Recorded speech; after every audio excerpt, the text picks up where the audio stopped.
Hey guys, it's Alex, and today I want to talk about low self-esteem. I was Googling, and it's some wild number. Around 85% of people suffer with feelings of just low self-esteem and not worthiness, or just being frankly unhappy with themselves. I found that number to be astronomically high, and it shocked me. So I think it's important we talk about how that happens and what makes up self-esteem in an effort to see if we can't correct that and start thinking about ourselves differently. In my opinion, I've always felt that self-esteem is about self-acceptance in the present, in the process of living.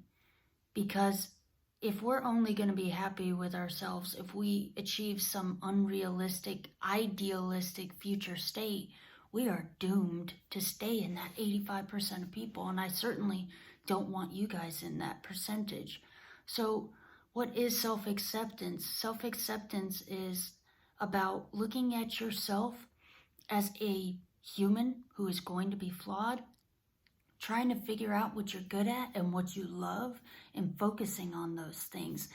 And while you're focusing on those things, you're not also hyper focusing on anything negative, because I think that self-esteem is one of those developmental things that happens over time. It gets compounded.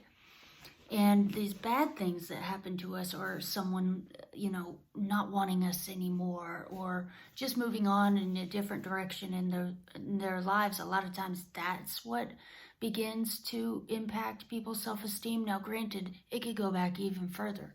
It could be a parent that potentially wasn't there for a child in their youth, and then they just develop this really skewed way to treat themselves because of how they were treated.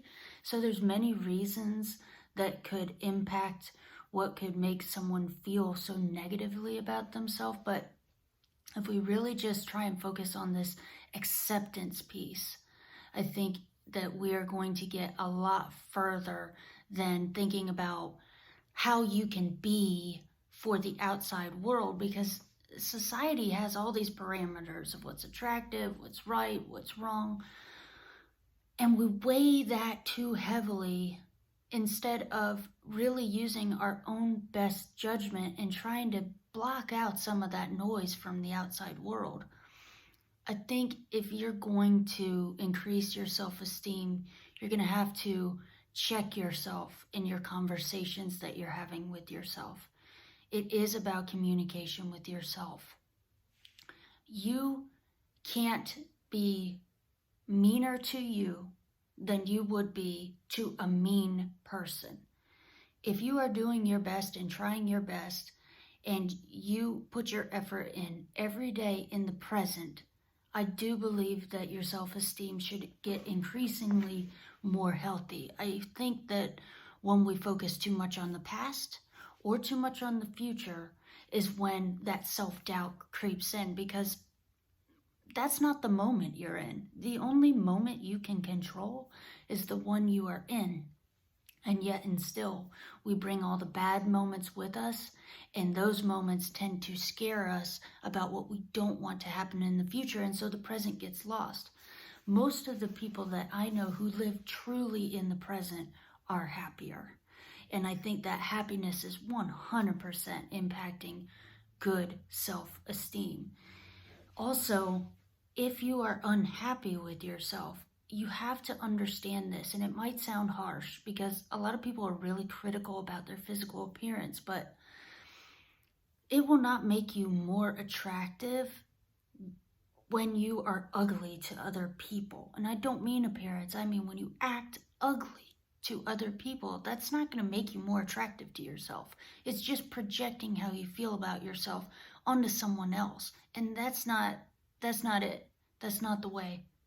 So focusing on the present, forgiving yourself for things that happened in the past, and not overly worrying about the future has got to be the starting point for getting better self-esteem. Life is actually long. The saying goes, life is short, make every moment count. Well, make every moment count, but life is actually long. If you really think about it. Um, if you really actively stay present, it's going to feel a lot longer because you're going to have more happy moments just being present in the moment. You're never going to be perfect. You're never going to look perfect. You're going to get older. Things are going to get wrinkled. So we have to get the self-esteem from somewhere else. And it has to be self-acceptance is where that comes from. This was a short video. I hope you found it helpful. If you are struggling with self-esteem, I would challenge you to take a step back, really try to be aware of how you're talking to yourself. Awareness is correlated with acceptance. The more aware you are, the more you can be in the moment to accept yourself. The more accepting you are of yourself, the higher your self-esteem is going to be. It sounds really simple, and it really is simple. We stay in our head so much. Goodness sake, the pandemic has not helped people get out of their head because we can't even get out of the house. Some of our jobs aren't even back in the office. So there's a lot of time to dwell, and that tends to get back to that negative.